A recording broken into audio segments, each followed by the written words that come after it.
The Expendables was a movie I was just... Everyone saw this movie. Just saw the... Not even the poster. Like, when I saw the trailer, I was like, yes, this had everybody. I mean, Jason Statham, Arnold Schwarzenegger... Like, okay, you had Stallone, who wrote, directed, and acted, and probably produced, and for all we know, brought the cameras and lit and was a janitor for this movie. Same way Neil Adams is doing on Batman Odyssey. See? Even though this isn't a comic-related thing, I tied it into comics. I'm that clever, and I'm that lame.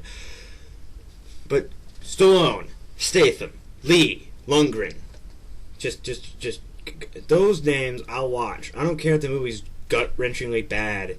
I'll watch.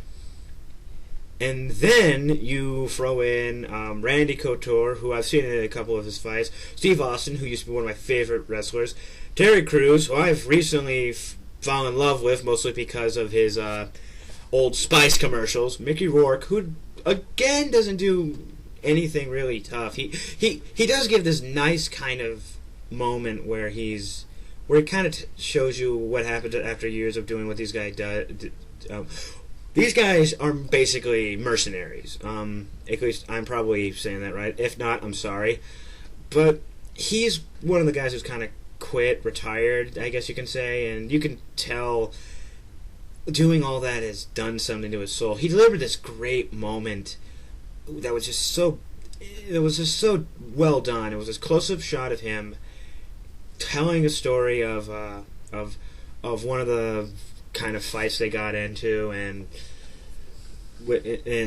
all the blood that's been shed, and just how he reacts to seeing a woman jump off a bridge, and just the sheer emotion he was able to deliver in that scene was great. In a movie like this, it was amazing. Granted, odds are, I think it would have been done well in any movie, but in this, it was simply spectacular, because this is you're honestly going in here for your explosions, shotguns, and fist attacking skulls. That's all you're really going for. But that was a nice thing in there. Also, you had that the moment between Stallone, Schwarzenegger, and Bruce Willis. Yes, Bruce Willis's name is pronounced with his last name. I don't know why Schwarzenegger and Stallone earn it, in my mind, more than he does. But it's nice. It's also kind of nice to see. Schwarzenegger's cameo was great, because, you know, him and Stallone share some banter about how they used to be on the same team and how they used to punch each other, blah, blah, blah. And also it had the best joke ever where when Schwarzenegger walks out of because they're doing this business in a church, because as we all know, killing machines just go to explain all their business at church. No one expects it. And that's... And when Schwarzenegger walks out, Willis asks Stallone character, I don't know their character names, they barely get said, and I just watched the action explosions, but he said, what's his problem? And Stallone said, oh, he wants to be president. Everyone in the theater laughed at that one. And in here, who I was like, I knew Curtis Carpenter was in here, Cordelia from Angel, for all my geek fans out there. Eric Roberts, who I can't remember what other movies he's been in, but I'm pretty sure I saw a movie in there where he was great. I can't remember his name, but the guy who plays Angel from Dexter's in here, and he does a complete 180 from who he usually plays in Dexter. In Dexter, he's a guy who wants to find people who, you know, he's a homicide detective who tries to find people who've killed people. Here, he's a psychopath who doesn't care who dies, who sold his soul for a bunch of money. You can't really... You gotta give points for that kind of acting range. He was good. He was believable. He wasn't just yelling and giving orders. He had... You could see the emotion with him because his daughter kind of is acting against him. It's not an original thing. Nothing in here is truly original. It's basically, you know, an old 80s action flick done today. It's great. And there's nothing in here that's ridiculous, like a bunch of people are shooting at these guys, and it's just like, oh my god, they keep missing them. People get hit. Granted, they get back up within 5 seconds and keep fighting, but you could tell that there's, like, it's not like these guys are superheroes. They're soldiers well-trained soldiers.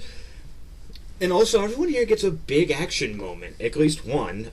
At least all the guys who were paid to do action moments. Schwarzenegger and Willis left out. Rourke left out, but he had a great scene anyway, and I told you about it. Everyone had a big action scene at least once.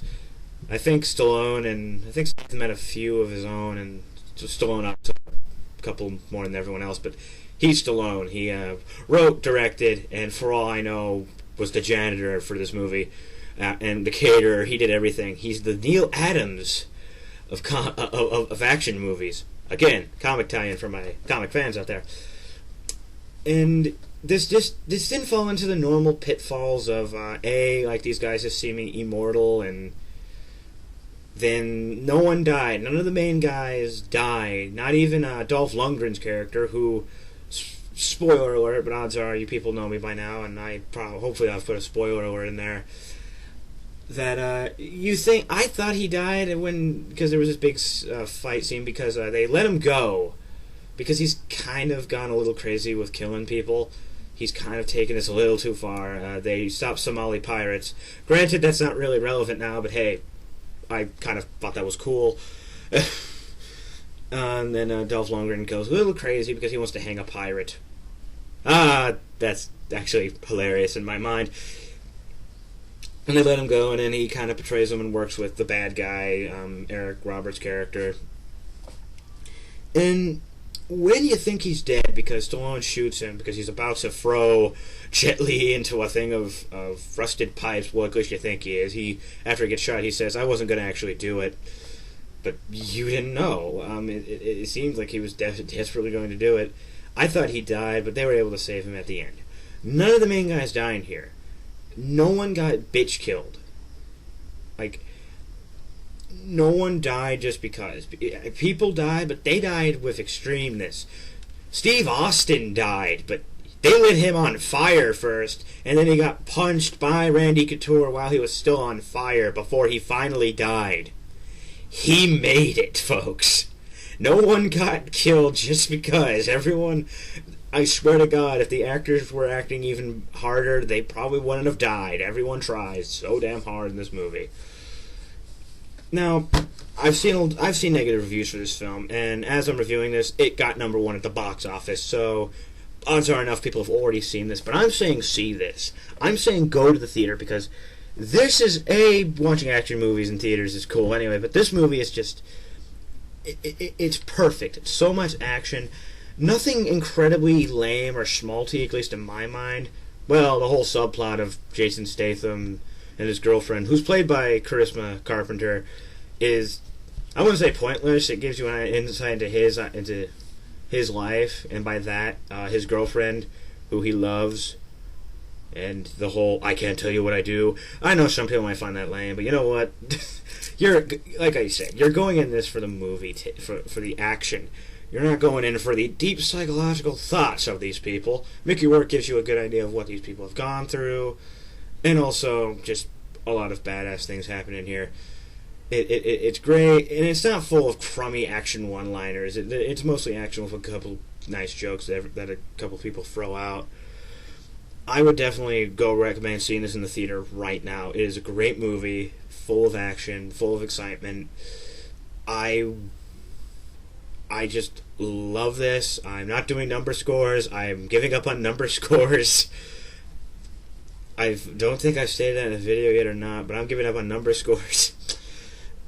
But yeah, definitely go see this movie.